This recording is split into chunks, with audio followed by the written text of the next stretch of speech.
Check your bank statements from the last 5 months.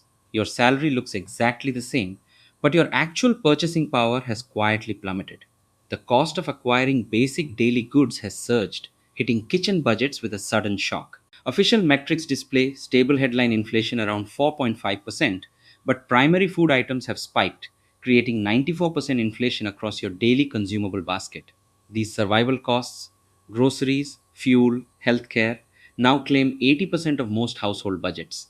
As the price of staples like edible oil and sugar climbs, families are forced to sacrifice their surplus capital just to keep the kitchen running. The immediate casualties are your long term goals. SIPs are delayed, investments are paused, and critical insurances are dropped entirely. Secondary financial plans also stall as families stop their planned loan prepayments, ending any momentum toward clearing household debt. These skyrocketing daily expenses are a structural attack on your future. They actively drain the wealth generation capabilities of the entire middle class. To find the source of these empty wallets, we have to look past local vendors and trace the massive disruptions currently choking the global supply chain. India is uniquely exposed to these shifts because the country imports roughly 60% of its total edible oil requirements. Those imports travel a long distance. Palm oil arrives from plantations in Malaysia, while sunflower oil is shipped in from across the Black Sea region. Geopolitical tension in the Red Sea, combined with volatile crude oil prices, has spiked international shipping freight and landing costs. Distant conflicts and disrupted shipping lanes act as a direct, unavoidable tax on an Indian family's dinner table. Domestically, climate anomalies and uneven monsoons are disrupting local agriculture. Delayed sowing and reduced yields have hit crops like pulses and chickpeas especially hard, tightening the domestic supply.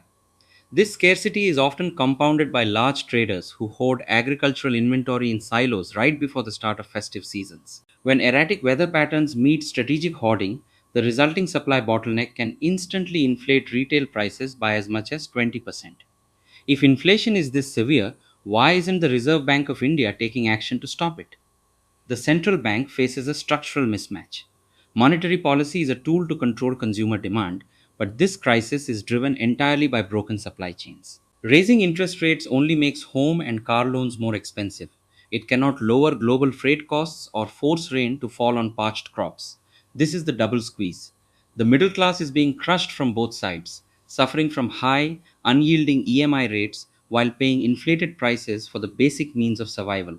This combination of skyrocketing prices and stagnant wealth signals a transition into a prolonged era of stagflation. Navigating this requires calculating real returns. When a 3% yield meets 6% inflation, wealth actively disappears.